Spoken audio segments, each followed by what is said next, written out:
J'ai toujours cru que la chimie était ma bête noire. Du moins, c'est ce que je pensais quand j'étais au lycée.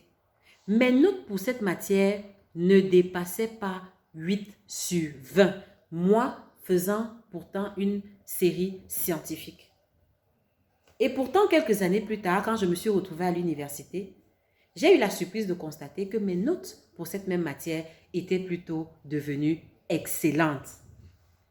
Qu'est-ce qui pouvait expliquer cela? Deux résultats différents pour la même matière. Je transpose ma question dans un autre contexte. 2015, 2016, 2017, 2018, 2019. Les mêmes objectifs qu'on s'est fixés pour au final se retrouver avec les mêmes résultats ou pas. Comment expliquer? Nous sommes en début d'année. Je suis Marie-Ève Diakono. Et si vous ne voulez pas vous retrouver à avoir fourni 2000 efforts 20 pour votre nouvelle année, alors je vous présente 3 étapes qui vous permettront, je vous le garantis, d'obtenir un 20 sur 20 pour votre année 2020. 3 étapes que je résumerai en 3 mots. La vision, la motivation et l'action. Et en bonus, je vous donnerai quelques petits tuyaux pour un 4e module qui est tout aussi important, l'anticipation. Nous sommes en début d'année et nous souhaitons expérimenter quelque chose de différent que ce que nous avons vécu en 2019. Ça passera par la première étape, la vision. Qui dit vision doit pouvoir se poser une question. Qu'est-ce que je veux? La vision, c'est répondre à cette question-là. Quelle est votre vision? Qu'est-ce que vous voulez pour vous-même pour 2020? Ou en d'autres termes, quelle est l'image mentale que vous avez de vous-même pour cette année nouvelle? Cette image doit être un dessin qui est imprimé dans votre tête, vous les yeux fermés. Ça doit être un dessin qui est clair, qui peut être décrit, qu'un enfant de 5 ans doit pouvoir décrire et nommer. Je vous prends un exemple. Pour 2020, je dois être plus heureuse. Et celui qui vous dira, pour 2020, je dois avoir un salaire de 2 millions. Lequel des objectifs vous semble meilleur? Le deuxième, n'est-ce pas? Pourquoi? Parce que cette vision-là, cette deuxième vision vous donne une image claire, un dessin que vous pouvez voir dans votre tête, vous les yeux fermés. Comment faire pour avoir la vision? Ça, c'est pour ceux qui n'en ont pas. Pour vous qui avez déjà votre vision clairement énoncée pour votre nouvelle année, je vous dis bravo. Je m'adresse à ceux qui n'en ont pas. Si vous n'avez pas en janvier où nous sommes rendus, si vous n'avez pas encore de vision pour votre nouvelle année, ce n'est pas grave. 2 astuces que je vous donne. Premièrement, interrogez vos modèles. Quels sont les modèles que vous avez? Vous allez remarquer qu'en temps normal, un bon modèle, ça doit être une personne qui est dans un niveau de réalisation et d'accomplissement supérieur au nôtre. C'est ça un bon modèle. Si vous n'avez pas de vision, peut-être que vos modèles ne sont pas bons. Peut-être les modèles que vous regardez sont des personnes qui, en termes de réalisation et d'accomplissement, sont en dessous de vous. Interrogez vos modèles. Et si le problème vient de là, tout simplement, changez vos modèles. Et comment faire pour changer ces modèles? Simple, se rapprocher de ces personnes-là qui vous inspirent. Et je rappelle que les modèles se trouvent dans des domaines qui vous parlent. Le modèle ne viendra pas de Jupiter ou de Mars, bien évidemment. Le modèle, vous le trouverez dans un secteur, dans une filière, dans une activité qui vous passionne, qui fait battre votre cœur. Dans quelque chose qui, chaque fois que vous le contemplez, allume une petite flamme dans vos yeux, une petite flamme toute pétillante. C'est dans ce domaine-là que vous devez chercher votre modèle. Vous devez chercher une personne dans ce domaine-là qui est accomplie, qui est au top de sa science et de son expertise. Et c'est de cette personne-là que vous devez vous rapprocher. Et comment faire pour se rapprocher du modèle? Si vous avez la chance que le modèle est dans votre entourage immédiat, commencez à le côtoyer ou tout au moins commencez à vous intéresser à ce que cette personne fait. comment elle le fait, lui poser des questions. Et si le modèle n'est pas, si vous n'avez pas la chance, comme moi, d'avoir vos modèles dans votre entourage proche, alors vous pouvez les observer via Internet. Internet, c'est le Saint Graal. Vous pouvez consulter leurs vidéos, consulter leurs conférences, les cours qu'ils donnent. Bref, vous connectez à ces personnes-là. Et je vous le garantis qu'à un moment donné, vous allez sentir une petite phrase monter en vous qui dira « Je veux devenir comme tel. That's what I want to be. » Et si ça ne marche toujours pas, vous avez essayé ça et que vous n'avez toujours pas de vision, alors je vous propose le deuxième astuce. Vos difficultés. Quel est le problème que vous avez dans votre vie? Ce problème qui vous donne même des insomnies. Derrière ce problème se cache votre vision. Regardez bien, toutes les grandes figures de l'histoire, si vous regardez leur vie, vous allez voir que le déclic s'est fait autour d'un drame dans leur existence. Donc, à défaut de pleurer à un moment donné, essuyez vos larmes et demandez à votre Créateur qu'est-ce qui se cache derrière cette situation difficile que vous vivez. Certainement, vous trouverez là la vision qu'il vous faut. Donc, je résume pour cette première étape. La vision, c'est ce que je veux. Et cette vision-là, c'est une image mentale, c'est un dessin clair et net qui doit être imprimé dans votre tête, vous les yeux fermés, de ce que vous voulez être pour votre nouvelle année. Et pour ceux qui n'en ont pas, je vous ai dit deux choses. Interrogez soit vos modèles, soit les difficultés que vous rencontrez. Et une fois que cela est fait et que votre vision est clairement établie et définie dans votre tête, alors vous êtes prêt pour passer à la deuxième étape. Et la deuxième étape, c'est quoi? C'est la motivation. La motivation. Qu'est-ce qui motive? Répondre à l'étape de motivation, c'est répondre à la question « Pourquoi est-ce que je veux ma vision ?» Ou en d'autres termes, quel est l'apport positif que cette vision aura dans ma vie? Je prends un exemple. Je veux prendre des cours de boxe pour 2020. Pourquoi? Parce que dans mon quartier, il y a un taux d'agression élevé et je veux être capable de pouvoir me défendre. Ça, c'est une raison tangible. C'est une motivation tangible. Si vous n'avez pas la motivation, la vision seule ne suffira pas. À un moment donné, vous allez vous arrêter en chemin parce que votre cerveau ne trouvera pas la force intérieure pour continuer. C'est la raison pour laquelle, dans mon histoire initiale avec la chimie, au lycée, je n'avais pas les bonnes notes parce que mon cerveau n'intégrait pas l'apport tangible de cette matière dans ma vie de tous les jours. Mais quelques années plus tard, quand je me suis retrouvée dans mon cursus d'études professionnelles, où j'ai compris que pour être la professionnelle que je voulais être, je devais assimiler et comprendre cette matière, alors mes notes ont explosé dans cette matière. Vous voyez? Donc, il faut avoir, en plus de la vision, il faut avoir la bonne motivation. Et pour avoir la bonne motivation, il faut tout simplement répondre à la question « Pourquoi ?» Qu'est-ce que ça va apporter de plus dans ma vie? Par exemple, celle qui dit « Pour 2020, je souhaite avoir 50 nouvelles paires de chaussures dans ma garde-robe. » C'est une motivation noble, mais qu'est-ce que ça apporte de façon pratique? C'est à ça que vous devez répondre comme question. Et vous allez réaliser une chose, c'est que cette deuxième étape va définir et va mettre en exergue la pertinence de votre vision ou pas.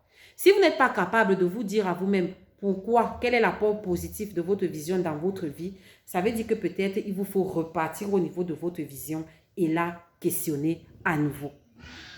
Une fois que vous avez défini clairement le pourquoi de votre vision, vous savez ce que vous voulez et vous savez pourquoi est-ce que vous le voulez, quel est le bénéfice que vous attendez de cette vision-là, alors vous êtes prête pour la dernière étape, à savoir l'action. Oui, là, il est temps maintenant de passer à l'action. Passer à l'action, c'est définir le comment.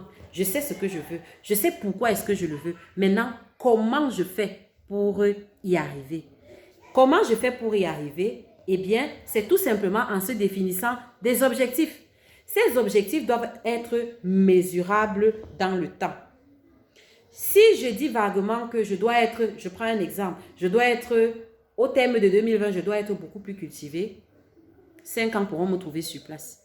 Mais si par contre, je dis qu'au terme de 2020, je dois pouvoir connaître la neuropsychologie En lisant un livre par mois, je me retrouverai en décembre 2020 avec un total de 12 livres lus. Vous voyez la différence? Les objectifs doivent être mesurables et ils doivent avoir une deadline.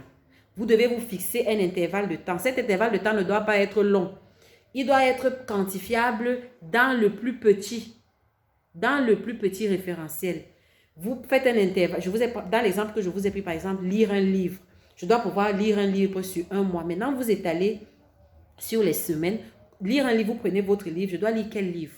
Vous devez savoir les titres des livres que vous voulez lire. Maintenant, une fois que vous avez le titre, vous voyez le nombre de pages. Et chaque mois, vous définissez par semaine le nombre de pages que vous devez lire. Et être même encore beaucoup plus fin, définir par jour le nombre de pages que vous devez lire. Ici, là, le but n'est pas forcément d'être perfectionniste, mais le but, c'est d'établir une certaine routine, de se mettre dans une certaine discipline. Et ce n'est qu'en cela que vous pourrez atteindre vos objectifs et avoir du succès. Là, nous sommes toujours au niveau de l'action. Il faut passer à l'action. Et passer à l'action va se faire, je vous ai juste donné les principes généraux de l'action. Maintenant, passer à l'action doit se faire sur deux plans. Le plan théorique et le plan pratique. Le plan théorique, vous devez toujours avoir ces deux plans à l'idée. Je prends l'exemple de la boxe.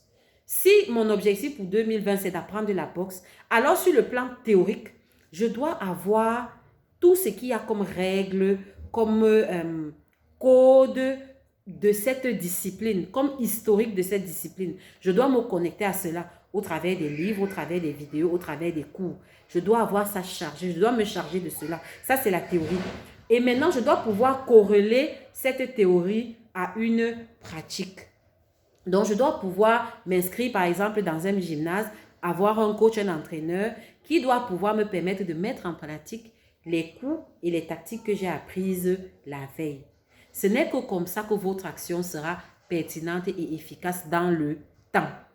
Donc, pour cette troisième étape, qui est l'action. Je vous ai dit, l'action doit être mesurable, mais aussi, elle doit se faire sur les deux plans. Vous vous fixez des objectifs qui sont tout petits, qui sont chiffrables et qui doivent s'appliquer même au journalier, à la semaine, au mois. Et ces objectifs-là doivent pouvoir évoluer sur les deux plans, le plan théorique et le plan pratique. C'est la consolidation de ces deux-là qui vous permettra d'obtenir le résultat que vous souhaitez. Voilà, vous avez les 3 étapes. Vous savez maintenant comment faire pour avoir la vision, ce que vous voulez. Comment faire pour avoir le pourquoi, c'est-à-dire la motivation. Et troisièmement, vous savez maintenant ce qu'il faut faire pour passer à l'action, c'est-à-dire le comment. Maintenant, je vous parle d'une quatrième chose qui est aussi importante, l'anticipation. Pourquoi est-ce que vous devez anticiper dans votre projet de réussir vos objectifs pour votre nouvelle année? Parce que vous devez tenir compte de 2 choses. Premièrement, vous devez tenir compte de la loi de la gravité. Qu'est-ce que la loi de la gravité dit? La loi de la gravité dit que toute force entraîne, toute action entraîne une réaction opposée et de la même amplitude que la force initiale. Et cette action opposée aura tendance à vous ramener à votre état initial. Ça veut dire quoi? Chaque fois que vous allez prendre la décision de quitter d'un état N-1 à un état N+1, sachez que la force que vous allez mettre en place pour changer votre situation va appeler vers vous une force contraire qui va chercher à vous ramener dans votre position initiale. Je prends 2 exemples. Je prends le régime.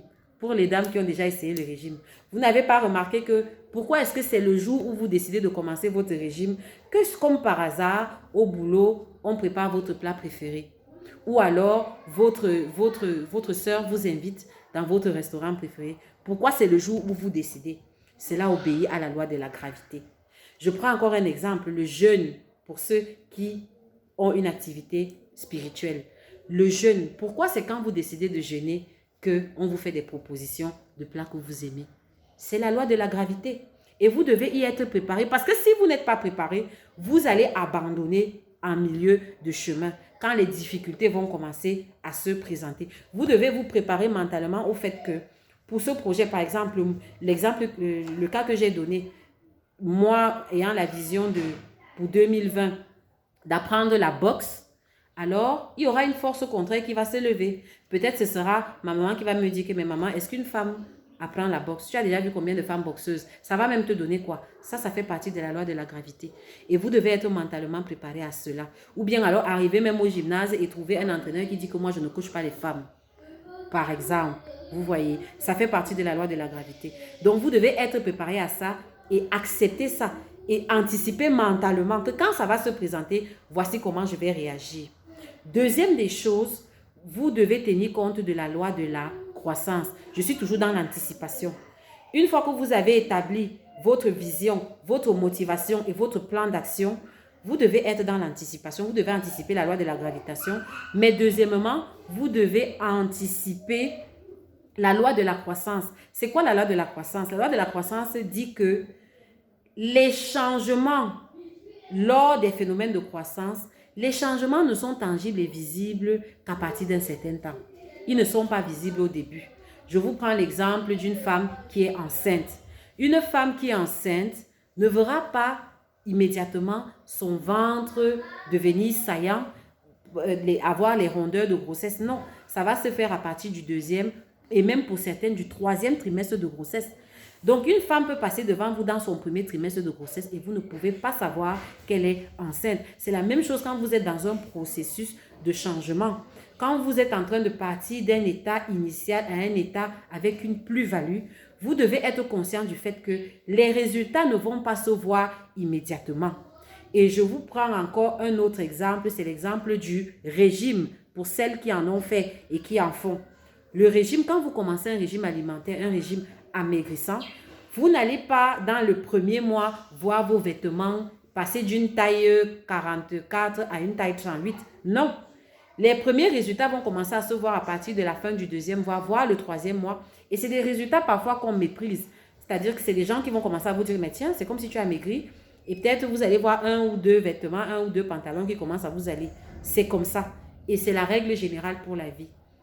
Donc, le fait que vous ne voyez pas, vous ne perceviez pas encore le bénéfice que vous aviez calculé quand vous répondiez à la question de la motivation, ça ne veut pas dire que ce que vous êtes en train de faire n'a pas de résultat. Vous devez continuer. Voilà. Donc, je récapitule tout ce que je vous ai dit. Je vous ai dit, pour obtenir un 2020, en 2020, autant pour moi, un 20 sur 20, 3 étapes. Vous devez chercher votre vision. Elle doit être claire, bien définie. Vous devez avoir votre motivation, une bonne motivation, répondre au pourquoi. Deuxièmement, vous devez avoir un plan d'action, le comment. Et je vous ai dit comment le faire. Et quatrièmement, vous devez anticiper mentalement la loi de la gravitation et la loi de la croissance.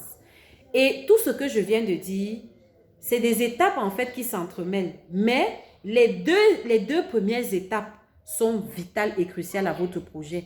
Si vous n'êtes pas capable de définir ce que vous voulez, si vous n'avez pas une vision claire et surtout, si vous n'avez pas la bonne motivation, quel que soit ce que vous allez mettre en place après, ça ne marchera pas. Donc, vision, motivation, mais surtout action. Et j'insiste sur l'action et l'anticipation. À un moment donné, il faut sortir de chez soi et il faut passer à l'action. Il faut oser, il faut prendre du courage et essayer de mettre en place ce dont on a rêvé. Essayer de tendre vers ses rêves, essayer de tendre vers ses aspirations, tout en tenant compte par anticipation de ce dont je vous ai parlé, la loi de la gravitation et la loi de la croissance. Peut-être c'est ce que j'ai appliqué étant à l'université pour la matière de chimie sans le savoir. Et c'est peut-être pour cela que j'ai eu des meilleures notes. Qui sait? Toujours est-il que pour ce début d'année, c'est tout le bien que je puisse vous souhaiter. Réaliser vos objectifs et surtout obtenir un 20 sur 20. Allez, je vais vous laisser. Que Dieu vous bénisse et qu'on se retrouve pour une prochaine vidéo. Ciao, bye bye.